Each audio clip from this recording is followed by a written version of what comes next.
लोकसभा चुनाव 2024 से ठीक पहले पूर्व राष्ट्रपति रामनाथ कोविंद की अध्यक्षता वाली उच्च कमेटी ने हाई कमेटी ने वन नेशन वन इलेक्शन को लेकर अपनी रिपोर्ट राष्ट्रपति द्रौपदी मुर्मू को सौंप दी है। 18,626 पन्नों की यह रिपोर्ट, जिसे लगातार 191 दिनों तक काम करके तैयार किया गया है, जो पूरे देश में एक साथ चुनाव कराने की वकालत करती है। इसे लेकर सजेशंस भी दिए गए हैं। क्या कुछ खास है इस रिपोर्ट में, क्यों, कब इस समिति का गठन किया गया था और इसके पीछे सरकार की मंशा क्या है, ये मैं आपको इस वीडियो के जरिए बताने जा रही हूँ। पहले आपको बता दें कि 2023 यानी कि पिछले साल सितंबर के महीने में 2 तारीख को इस कमेटी का गठन किया गया था।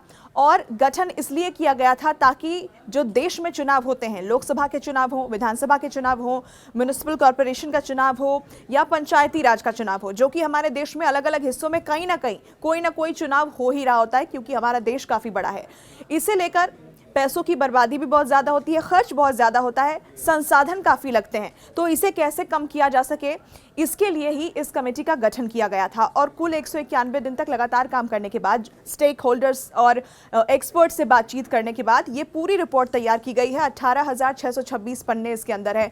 इसकी जो मुख्य बातें हैं वो मैं आपको वीडियो के जरिए बताऊंगी, लेकिन पहले ये भी बता दें आपको कि आखिर ये जो कमेटी का गठन किया गया था, इस कमेटी में कौन कौन था। यहाँ पर रामनाथ कोविंद पूर्व राष्ट्रपति इसकी अध्यक्षता कर रहे थे। इसके अलावा इसमें गृह मंत्री अमित शाह, राज्यसभा में विपक्ष के पूर्व नेता गुलाम नबी आजाद, वित्त आयोग के पूर्व अध्यक्ष एनके सिंह और पूर्व लोकसभा महासचिव सुभाष कश्यप और वरिष्ठ अधिवक्ता सीनियर एडवोकेट हरीश साल्वे शामिल हैं। इसमें अधीर रंजन चौधरी को भी रखा गया था, लेकिन उन्होंने इस पूरे कमेटी को ही बकवास बता दिया था और फिर इससे वो अलग हो गए थे। अब रिपोर्ट सामने आई है और रिपोर्ट में क्या खास बातें हैं वो एक एक करके आपको बताते हैं। देखिए, आपको ये बताएं कि पहले हमारे देश में 10 साल में यहाँ 2 चुनाव हुआ करते थे, लेकिन धीरे धीरे ये ट्रेंड बदल गया, क्योंकि कई बार विधानसभा भंग होने की स्थिति में बीच में भी चुनाव कराए जाने लगे। अब देश के अलग अलग हिस्सों में कोई ना कोई चुनाव हो रहा होता है, जैसा कि मैंने आपको बताया, क्योंकि हमारा देश काफ़ी बड़ा है। अलग अलग हिस्सों में जब चुनाव हो रहे होते हैं तो इससे राजनीतिक दल पर, सरकार पर, बिजनेसेस पर, जुडिशरी पर, उम्मीदवारों पर, यहाँ तक कि नागरिकों पर भी भारी बोझ पड़ता है। पैसे तो लगते ही हैं, लेकिन संसाधन भी जाता है, और इसी को कंट्रोल करना मकसद था, जिसे लेकर ये समिति जो है वो सिफारिश ये करती है कि सरकार को एक साथ, एक देश में एक साथ चुनाव कराने के लिए, यानी पूरे देश में चुनाव एक बार हो, एक साथ हो, इसके लिए एक सिस्टम तैयार करना चाहिए। और ये सिस्टम ये इंश्योर करे कि पूरे देश में एक बार में चुनाव हो जाएं। समिति की सिफारिश आगे क्या है कि पहले चरण में लोकसभा और विधानसभा, जो राज्य विधानसभाएं हैं, उनके लिए चुनाव कराए जाए, और दूसरे चरण में यहाँ पर नगर पालिका और पंचायत के चुनाव हों, और ये जो चुनाव हों वो 100 दिन के भीतर हो जाए। यानी पहले लोकसभा और विधानसभा के चुनाव होंगे, उसके 100 दिन के अंदर ही यहाँ पर नगर पालिकाओं और पंचायत के चुनाव कर दिए जाएं। अब मतदाता सूची जो अलग अलग चुनावों के लिए अलग अलग जारी होती है, ये समिति ये सिफारिश करती है कि चुनाव एक साथ होंगे तो जो सूची तैयार होगी मतदाताओं की, वो भी एक ही बार में तैयार कर लिए जाएं, और इससे जो बोझ पड़ता है वो कम होगा।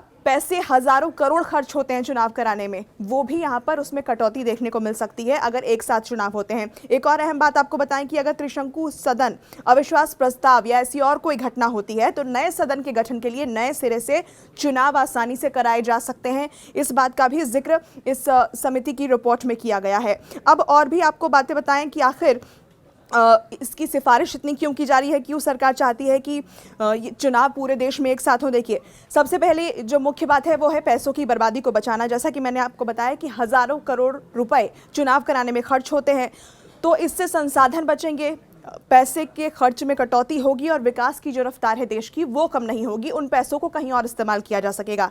बार बार चुनाव कराए जाते हैं, सूची अलग अलग तैयार होती है, इस झंझट से भी छुटकारा मिलेगा। हर साल कहीं ना कहीं जो चुनाव होते हैं उसे लिमिट कर दिया जाएगा, तो बार बार चुनाव होने की परिस्थिति को भी टाला जा सकेगा। अब सरकार ये भी कह रही है कि इससे काले धन पर लगाम भी लग सकेगी, कि भ्रष्टाचार और काले धन पर रोक लगाने में ये वन नेशन वन इलेक्शन की जो पॉलिसी है वो काफ़ी सहायक साबित होगी। हालांकि इसे लेकर प्रतिक्रियाएं भी सामने आती रही है, तमिलनाडु से, पश्चिम बंगाल से। वहाँ के नेताओं का ये कहना है कि ये उचित नहीं है, ये पॉसिबल नहीं है, और ये असंवैधानिक इसे करार देते हैं, जिसे लेकर अलग अलग रिएक्शंस ये सामने आते हैं कि ये केंद्र सरकार की जो मंशा है वो ठीक नहीं है। क्या क्या रिएक्शन सामने आते हैं वो भी मैंने ज़रा ज़्यादा जल्दी से आपको बता दूं कि आखिर अब तक इस पर क्या रिएक्शन सामने आ चुके हैं। तो ये कमेटी अपनी रिपोर्ट सामने रख चुकी है। अब इस पर आगे क्या होगा वो तो आपको हम बताएंगे, लेकिन वन नेशन वन इलेक्शन को पार्लियामेंट्री डेमोक्रेसी और जो बेसिक हमारे संविधान का स्ट्रक्चर है उसे तोड़ने वाला, उसके अगेंस्ट जाने वाला विपक्ष के कई नेता इसे बताते रहे हैं। अब आगे क्या होगा, रिपोर्ट सौंप दी गई है। इस रिपोर्ट की जो सिफारिश है, क्या उस पर काम करके इसे लागू किया जाएगा या फिर नहीं, अभी क्या वक्त है, क्योंकि समिति की जो रिपोर्ट है उसमें 2029 में पूरे देश में एक साथ चुनाव कराने की वकालत की गई है। हमें थोड़ा इंतजार और करना होगा कि आखिर इस रिपोर्ट को किस तरीके से देश में लागू किया जाता है या फिर अभी और समय लिया जाता है। इस पर भी हम आपको आगे अपडेट जरूर देंगे।